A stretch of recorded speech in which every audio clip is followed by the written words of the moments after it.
CRD, Clínica Radiológica Dentária, Avenida 7 de Setembro, edifício Geoffrey Maia, 505, sala 803. Olá, bem-vindos. Você está ligado na Plena TV, uma emissora do grupo Folha da Manhã de Comunicação. Eu sou Ivan Machado e este é o programa Saúde em Pauta. Nosso entrevistado de hoje é farmacêutico. Ele é formado pela Universidade Federal Fluminense, UF. Tem especialização em farmácia industrial pela UF. É mestre e doutor na área de ciências farmacêuticas, também pela UF. É coordenador do curso de graduação em farmácia na nossa Faculdade de Medicina de Campos. É professor em farmacologia, toxicologia e habilidades médicas também na Faculdade de Medicina de Campos.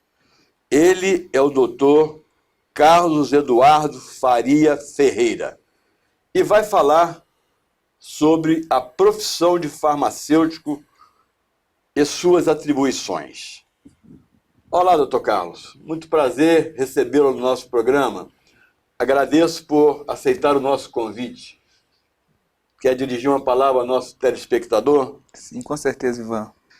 Para mim é uma honra, um prazer muito grande estar aqui no seu programa e espero que a gente consiga esclarecer o máximo de dúvidas aí da população e mostrar um pouquinho do que é a profissão farmacêutica. Muito bem, eu quero deixar um recado para você aí que está nos assistindo. O Dr. Carlos vai falar hoje aqui de um assunto muito importante. Ele é farmacêutico. Então ele vai falar de algumas coisas que talvez você tenha dúvida no dia a dia da sua casa, a senhora dona de casa, na administração de algum remédio, algum medicamento, a sua família, seu filho. Então preste atenção que ele vai tirar algumas dúvidas sobre alguns assuntos. É de muita importância essa nossa entrevista para você, telespectador. Doutor Carlos, a Lei 13.021 de 2014 estabelece que a farmácia deve ser uma unidade de prestação de assistência farmacêutica. O que seria essa prestação de serviços farmacêuticos? Fala aí para nós. A prestação de serviços farmacêuticos, ela, como o próprio nome já diz, ela envolve um leque muito amplo. Uma coisa muito ampla, né? De serviços. Nós estamos acostumados a olhar para a farmácia como um simples local de comércio daquela medicação. De vender produtos farmacêuticos, que hoje até vende muitas outras coisas. Vende muitas outras coisas. E, na verdade, a farmácia deve ser vista como um posto avançado de saúde. Então, quando a gente fala em prestação de serviços farmacêuticos, a farmácia ela pode, por exemplo, fazer doseamento de glicose sanguínea. A partir dali, isso permite com que o paciente diabético, por exemplo, ele consiga acompanhar melhor o seu nível de glicose sanguínea. Sempre com a presença do farmacêutico. Sempre com a presença do farmacêutico. Sim. Controle de pressão arterial, pode ser feito pequenos curativos. Injeções. Aplicação de medicamentos injetáveis. E o que a gente também reforça muito, né? São todas as orientações que devem ser feitas de maneira correta com relação às diferentes classes de medicamentos. Então a gente sabe que, por exemplo, é um problema muito grande a questão das interações medicamentosas. Sim. Então quando, por exemplo, é muito comum aquele paciente idoso que faz o uso do que a gente chama de polimedicação, ou seja, usa vários medicamentos Então imagina, um paciente aí que está nos ouvindo, que é diabético, que tem pressão alta, uma outra patologia qualquer, ele acaba procurando diferentes especialistas e fazendo uso de várias medicações. Essas medicações podem interagir entre si e causar vários danos para os pacientes. Então o paciente procura a farmácia com a prescrição médica, geralmente, principalmente aqueles usos contínuos, ou o paciente que procurou o médico com problema agudo, né? E na farmácia, ao invés de simplesmente comprar o medicamento, ali o farmacêutico pode dar informações complementares a respeito daquele daquele ou daqueles remédios que ele está comprando, né? Exatamente. E por isso, cada farmácia deve ter um farmacêutico. deve ter o farmacêutico. Nós, enquanto faculdade, ficamos muito felizes. Aqui no município a gente observa um movimento muito grande de adequação da farmácia para o profissional farmacêutico poder prestar esse serviço. Então, observamos aí locais individualizados para fazer o que a gente chama de consulta farmacêutica, onde o profissional vai poder passar todas essas informações que são fundamentais para os seus pacientes. Essa interação do paciente ou da pessoa que foi comprar o remédio para o paciente, ela deve, com o farmacêutico, ela nem sempre é a iniciativa do paciente, que desconhece até essa formação do farmacêutico. Exatamente. O que o farmacêutico pode fazer ou está fazendo para que o paciente saiba e recorra à informação através dele? Olha, também muito boa sua pergunta, Ivan. O farmacêutico, ele presta, né, vários benefícios para a população. Muito pouca gente sabe, mas o farmacêutico pode atuar em 135 áreas diferentes. Isso tudo, que beleza. Isso tudo. Então, além das farmácias, drogarias, o farmacêutico pode trabalha, né, exerce as suas atividades profissionais em hospitais, laboratórios de análises clínicas, indústrias de medicamentos, e N outras áreas.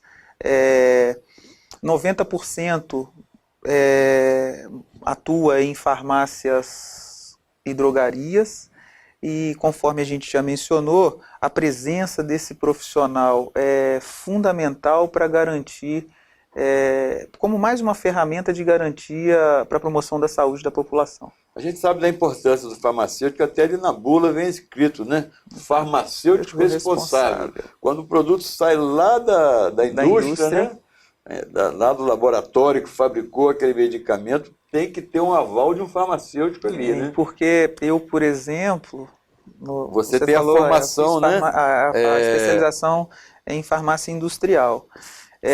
Existe toda especialização em farmácia industrial pela UF. Exato. Existe... Você poderia ser um farmacêutico para atuar lá na indústria? Na indústria, exatamente. Essa capacitação e certificação daria essa competência. Exatamente. Parabéns, existe todo até esse medicamento chegar lá, aquele princípio ativo na indústria, até ele chegar na mão do consumidor, existe todo um rol de serviços no entorno disso, né? Até essa chegar lá a caixinha na mão todo um rito, um protocolo a cumprir. Existe, né? Todo um leque de procedimentos padrão que tem que ser seguidos. Professor, a gente hoje, né, de uns tempos para cá, e no dia 20 de maio foi comemorado o Dia Nacional do Medicamento Genérico. Exatamente. O genérico é uma realidade nacional hoje, né, depois de não sei quanto tempo, mas talvez mais de 10 anos, ou quase 20 anos, né, foi introduzido o genérico no Brasil. Esse ano está completando, esse ano, 20 anos da introdução do medicamento genérico no Brasil. Então, o que é um medicamento genérico? Então, o medicamento... Ele é mesmo um medicamento aquele de referência? Isso é importante também. Muita gente tem dúvidas com relação a isso. O medicamento de referência é o primeiro medicamento que foi lançado. Então, o medicamento de referência, ele passou por todos os testes com animais, depois com seres humanos, antes de ser lançado no mercado. Quando esse medicamento é lançado e após ele perder a patente, pode ser lançado, pode ser requerido a patente pelas indústrias farmacêuticas, quebra de patente. Do interesse público pode haver isso. Exatamente. Né? E aí entram os medicamentos genéricos. Os medicamentos genéricos, por definição, eles são uma cópia fiel e idêntica do medicamento de referência. São totalmente confiáveis? Existe toda uma regulamentação para isso, para ser classificado. Todo o controle. Sim, fazem os testes que a gente chama de teste de bioequivalência e biodisponibilidade, podendo inclusive ser intercambiáveis com os medicamentos de referência. Sim. É importante nós ressaltarmos Por exemplo, nos Estados Unidos os medicamentos genéricos já surgiram há bem mais tempo do que aqui no Brasil. Eles são uma ferramenta fundamental no mundo inteiro. Para você ter uma ideia, esse ano o mercado de medicamentos genéricos no mundo está movimentando em torno de 200 bilhões de dólares. Olha, uma fortuna, Eles são uma importante ferramenta de acesso da população aos medicamentos que ela precisa, medicamentos não só de uso contínuo, mas para o tratamento dos diferentes tipos de doenças. É o que a gente fala, né? O que adianta eu ter uma prescrição de um medicamento se o paciente não vai conseguir o acesso àquele medicamento? Então o acesso ele é muito importante, e com isso... O genérico baixo custo e pode ser vendido mais barato, é isso? Pode ser por conta do genérico, não precisar de realizar esses testes que o medicamento de referência já realizou. Normalmente ele é em torno de 30%, 40% ou mais barato que o de referência. Também ele já vende um medicamento consagrado que já dispensa no genérico toda a publicidade, todo o gasto.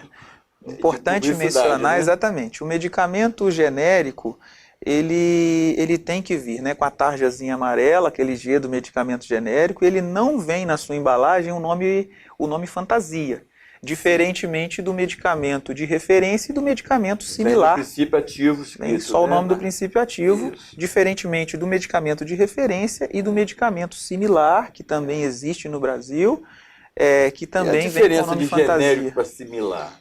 O medicamento ou similar... Ou de referência para similar?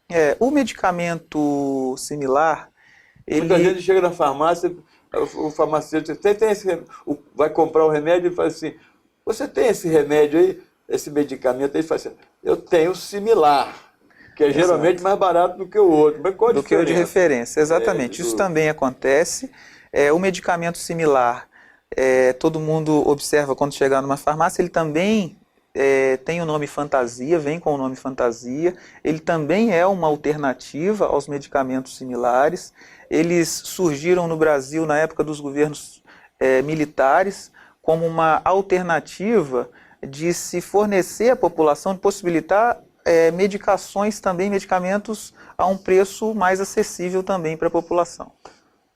Professor Dr. Carlos, podemos resumir que seja o medicamento de referência, seja o genérico, ou seja o similar, todos eles têm um controle de qualidade que a população pode confiar. Podemos dizer assim? Todos eles têm um controle de qualidade. Acrescentaria aí também, no nosso município nós temos farmácias também, várias farmácias com manipulação. O medicamento manipulado também, ele é uma alternativa para a população. Sim. Além também dos medicamentos fitoterápicos. E ainda é uma coisa que incipiente ainda, né? Os medicamentos fitoterápicos, eles são obtidos a partir de produtos naturais, né? De plantas de uso medicinal. E não industrializados, não, né? são industrializados, exatamente. Eu queria deixar um espaço para o senhor falar um pouquinho sobre o curso que o senhor coordena na Faculdade de Medicina de Campos, o curso de farmácia. Nós temos aí mais um minutinho de programa, para o senhor falar um pouquinho desse curso, senhor, que eu sei que traz alunos de vários lugares do estado e até do Brasil para tamanha excelência desse curso. Exatamente. Agradeço o espaço mais uma vez. É importante a gente reforçar. O curso de farmácia aqui da Faculdade de Medicina, ele foi criado em 2003. Nós temos, graças a Deus, ex-alunos trabalhando em diferentes áreas aí das ciências farmacêuticas, trabalhando em farmácias comerciais, laboratório de análises clínicas, hospitais, indústrias, dentro daquelas 135 áreas que eu te falei, sim, na toxicologia, no ensino. Nós temos ex-alunos nossos que hoje em dia são professores, e muito do que a procura pelo curso, ela continua está muito elevada, muito por conta do mercado estar tão aquecido, né? Sim. E vestibular é anual ou é semestral? O vestibular ele é semestral. Sim. Vai ter agora no meio do ano? Vai ter, o vestibular é sábado agora, dia 15. Já fechou a inscrição? Dia 15, as inscrições podem ser feitas até amanhã, inclusive. Até amanhã? Aí, até gente, amanhã. Olha. tanto para o curso de o vestibular na nossa faculdade, ele é feito para os cursos de graduação em medicina e em farmácia. Professor Dr. Carlos, eu agradeço muito você ter vindo no nosso programa. Eu tenho certeza que foi de grande utilidade para a população e quero deixar já o convite para voltar em outra oportunidade para a gente continuar esse assunto tão envolvente, tão importante, de tanta utilidade para a população. Muito obrigado. Eu agradeço mais uma vez a presença e para a gente vai ser um prazer muito grande, sempre que possível, poder estar aqui com vocês para esse bate-papo tão legal e tão esclarecedor. Obrigado, professor. Este foi o programa Saúde em Pauta. Muito obrigado pela sua companhia, muito obrigado pela sua audiência e até a próxima semana, aqui na Plena TV, do Grupo Folha da Manhã de Comunicação.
IONF, Instituto Odontológico Norte Fluminense, salas totalmente climatizadas e equipamento de alta qualidade. Rua Cornélio Bastos, número 17.